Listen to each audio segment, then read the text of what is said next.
Hi there. Welcome back to the Obsidian Mirror podcast. My name is Cynthia. Thank you for being here. So from jump, I just want to acknowledge my practice that I was being consistent in with this playlist and podcast for a while was interfered. There was interference this last week or so where I couldn't do the card pulls that I had set a goal to do between each scrying session, and I just want to give voice to it because I feel like speaking things gives them power, and I would like to reassert that I want to try to have some continuity with this. But there was a lot of personal energy that I felt like I really needed to protect this week for some reason. So you may have been feeling like that as well, and I just felt like I didn't have the energy to give to the card pulls and the uploads like I would want to, so I let myself just be okay with not doing them. And then also, I did a very long tarot reading, love reading yesterday that took hours to upload. I've been having connectivity issues where I live that have been pretty frustrating to try to get the bottom of what's really causing it, because I live rurally, but I live somewhere where there are very strong signals and 5G available. So it's been really confusing why there's been so much interference with this, but I know there's been a lot of solar flares, and I think that might be playing into it as well, as along with some of my need to be fluid and experiencing some difficulty tracking and feeling disorganized in time almost I've been experiencing. So I also feel that you may be experiencing that as well if you're listening. So I did actually I did the scrying session yesterday, and I intended to record it and upload it yesterday, but because the other upload was taking so long, I'm now a little bit delayed. So you might be experiencing stop and start, interference, frustration, uncertainty. It could very well be these solar flares. It could very well be just beyond our knowing of what's causing it, or you may know exactly what's causing it for you. I just wanted to name it. And so, I'm going to go ahead and report on what I saw yesterday in the scrying session, and then I'll pull a couple cards at the end like usual, and then that will be this episode for today of the podcast. So when I sat down yesterday, I'm hoping and intending that this will come out just as fresh as if I just sat down to record it right after I had done it, as is typical. So the very first thing that I was able to see as the mirror opened up was some sparkling white light, like shining down a ski slope, honestly, which skiing has been in my psyche a little bit lately because I have a dying loved one who I used to ski a lot with. So that might be partly why that was coming through, is that it was just showing me that lovely uplifted energy. Those were great memories for me and for this person as well. And it was showing me the mountainside, and I grew up on a mountainside going skiing often, right? Especially during a certain time frame in my childhood, because I'm fortunate enough to have grown up around a lot of mountains. So that sparkling white light then kind of shifted into, if you've been aware of or had Mount St. Helens in the Pacific Northwest be a part of your history or your interest in like ecology or volcanology, Mount St. Helens has been a very huge part of my life. I was alive when it erupted. I was 5 years old. I remember it very vividly. Have always felt a lot of love for that experience and that mountain, and the place that I feel fortunate enough to have grown up to have witnessed an event like that. And so the mountain slope with the light shining on it shifted into what Mount St. Helens looked like before it erupted, as the side of it was bulging as the pressure mounted before it erupted that morning. Volcanologists had a lot of lead time to know that the mountain was going to erupt, and they started issuing evacuation orders and things like that well ahead of the eruption itself. And it was a controversial time. People were scared. A lot of people didn't want to believe it. It was just really catalytic. It was a very catalyzing event around here. And there was a very famous man who refused to leave. He had had his whole life on the mountain, and he died in the eruption. His name was Harry Truman. Local people wrote a song about him. So all of this lore around Mount St. Helens is coming out for a reason. It might have real meaning for you, or it may just be that to illustrate ideas. Because what I was seeing was the side of Mount St. Helens as that was bulging right before the eruption. And you can go online. There's not footage of it, but there's still photos of it that have been spliced together to create like a movie of what it looked like right before it erupted. And it's really powerful, and I recommend it. It really gives you a sense of how massive it was when it erupted.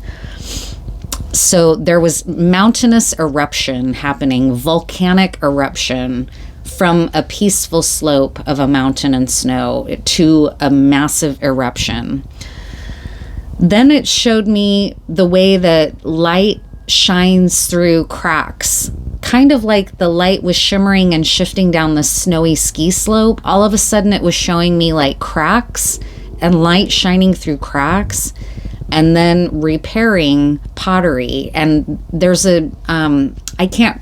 I'll put the word in the slide for the thumbnail for this, but that's a Japanese philosophical concept about beauty and about nature and beauty and lessons from that. And it's a pottery practice where if you break a piece of pottery that you have, you then repair it with gold, and it becomes more beautiful than it was before it broke. And there's a word for it. I just don't speak Japanese and I can't remember it offhand, but that was being very heavily emphasized, that practice of taking something cracked and repairing it into something even more beautiful.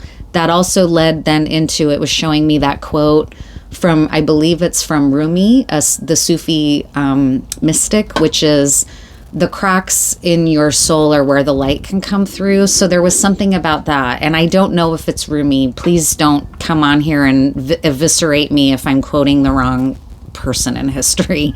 I'm just doing my best here. Then it went into something darker and a little bit more intense and void state. And it was showing me Kronos, who is a Titan in Greek mythology. And then a Cyclops. It kept going back and forth between Kronos and a Cyclops, and those two figures in Greek mythology might be intimately linked. I can't really remember offhand, but one of those Titans devoured their sons because there was a belief that the sons were going to overthrow the Titan, and so rather than allow that to happen, he devoured his own sons. And for whatever reason, that's been a powerful symbol in my life for reasons really beyond my understanding. But Goya did an incredible painting of it. It's a meaningful myth for a lot of people. I think there's, gosh, I'm blanking on the title of the movie, but the one that takes place in Spain during Franco's regime, and it has the faun character in it. And the mandrake root. God, why is the name of that movie eluding me? But it's one of my very favorite movies. And that figure is in that movie, highly represented, that mythological figure that devours his own children. And it's this figure like that eating these fairies. So that image is kind of dark and ominous, right? And that was coming through really clearly.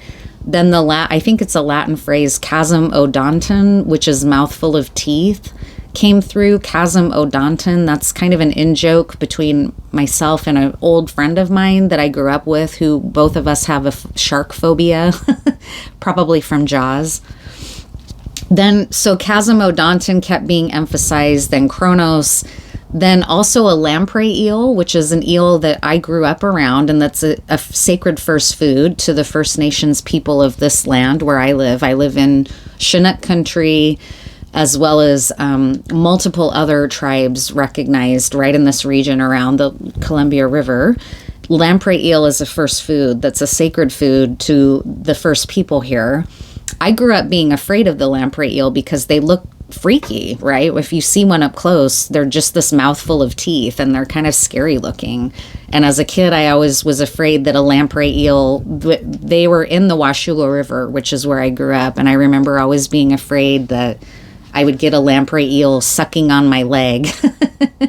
And so place is very big, I'm noticing right now. This place is maybe have significance for you also. You might be from here. You may have spent time here. This place being so meaningful to me is coming through very strongly. So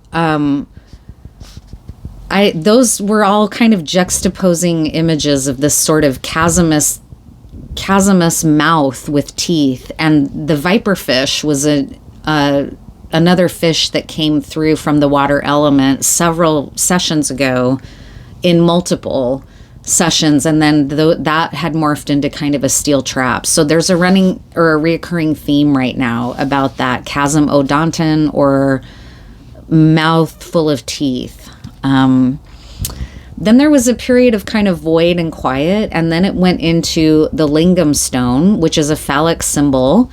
And there are places on the planet in India where people get and work with lingam stones as meditative practices. And there's a place where I think you can get a lingam stone from a sacred river there. I'm less connected to that work, but I have a lingam stone myself. And so masculine energy, the lingam, the stone element really came through and present. And for me, when I hold that lingam stone, it feels very soothing and very grounding, very sacred. It's a tantric symbol. The phallus was really coming through strongly through this whole layout, because then all of a sudden it went back from the lingam stone to the eruption of the mountains. So that's very phallic, very ejaculation imagery, very penetrating, seminal, semen, initiation, masculine, very, very powerful, because it wasn't just the lingam stone. It was a mountain erupting. It was cracks in the structural foundation, right? Just really, really powerful. So that was really being emphasized. But then all of a sudden it became a ghost. Like, it's almost like the veil came over that, and it was saying that not everyone can see that this is happening. So I don't know what that means. I'm just supposed to say that. I don't understand it. It just all of a sudden cloaked all of that in invisibility and said kind of almost audibly to me, not everyone can see this. So this also could be somewhat like the New Earth type philosophy that might have resonance for you. But regardless, the message was not everyone can see that this process is taking place. So I don't know what that means, but it's volcanology, divine masculine, semen, like there's something bigger about masculine energy that not everybody is tapping into right now. And I'll just leave it there because I don't understand that really, even for myself. Then all of a sudden it moved from that into Picasso, which I think is so fascinating because Picasso is someone who really, really worshipped masculinity. The bull was a huge image for him in his work over and over and over again. And the bull is a very ancient symbol of masculinity and masculine power and the power of procreation and male virility, all of that. It's ancient. It goes way beyond Picasso. He just tapped into it in his paintings. But a lot of his paintings dance around and engage with these themes, which is, I mean, Picasso wasn't thought of as someone to really respect women. He kind of had them on a pedestal and then also undermined their dignity in a lot of ways as subject matter. So there's a lot of controversy around him as an artist, and with reason, because he also adopted a lot of influence from the African mask tradition. And then he went on to become famous and genius, whereas an African artist who creates a mask might be someone considered primitive from his very culture, right? So there's a lot of power dynamics in Picasso's work. But one thing I think is indisputable about him as a figure is how much he resonated with and celebrated the masculine energy within him, and how often those themes came through in his art, and he explored the masculine element fully, the warlike properties of the masculine, the passionate virile properties of the masculine, the explosivity of the masculine, the desire to tame the masculine, right? And how he was in relationship with women in those ways as well as warfare. So I personally love the work of Picasso, but I'm not blind to the fact that he's a controversial person who wouldn't have necessarily respected me, right? Had I met him in his time.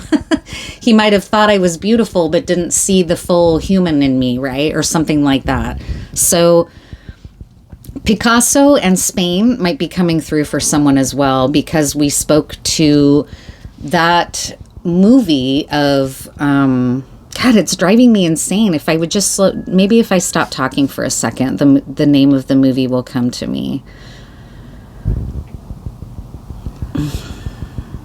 It's one of my favorite movies. It's making me crazy that I can't think of the name of it right now. And I love his work in general, the director of the movie itself. Pan's Labyrinth. Pan's Labyrinth. Thank God. Thank you, Spirit. Thank you, God.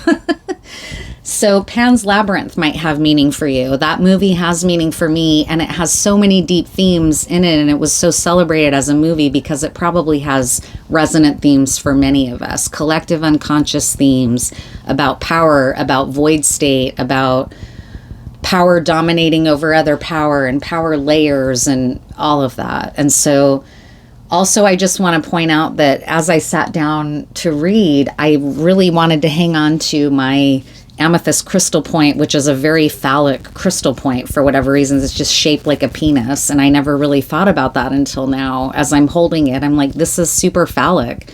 So there's something about potent, virile, masculine energy coming through, like in a super powerful way. And then that's pretty much where the session ended, I think. Let me just make sure. Yeah, it ended with Picasso and the work of Picasso, and then kind of circling back to that Goya image of Kronos and those Titan-like figures in mythology.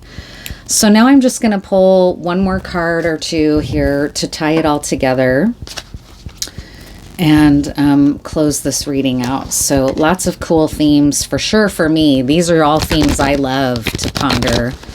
And I'm someone personally who, I'll just share this because it's seeming like it's important too. I just got an intuitive impulse to do it, is I was raised by men.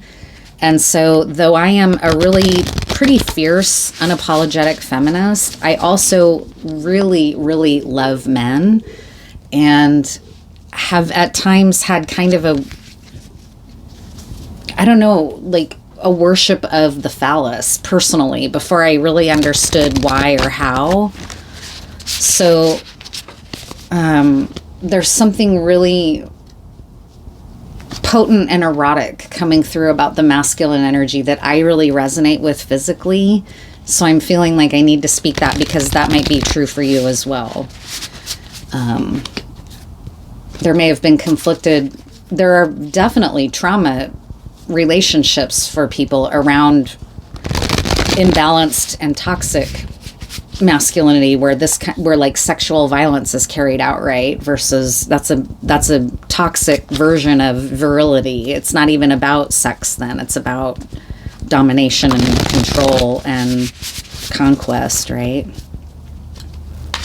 But you might have something, there might be something in the myth of the labyrinth for you right now, and that figure as well. Okay, I'm gonna stop and go ahead and pull these cards.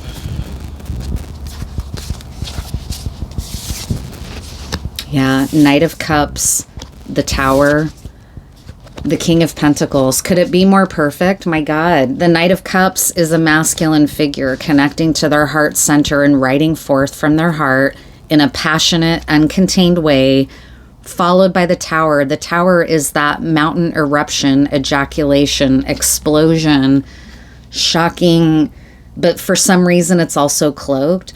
But the result is an embodied divine masculine energy in this King of Pentacles, an abundant masculine virile image. This deck is that nature-based deck that I've been using, and the King of Pentacles is shown here as a bull, and it's a white bull, like the myth of Zeus, and I think her name is Io.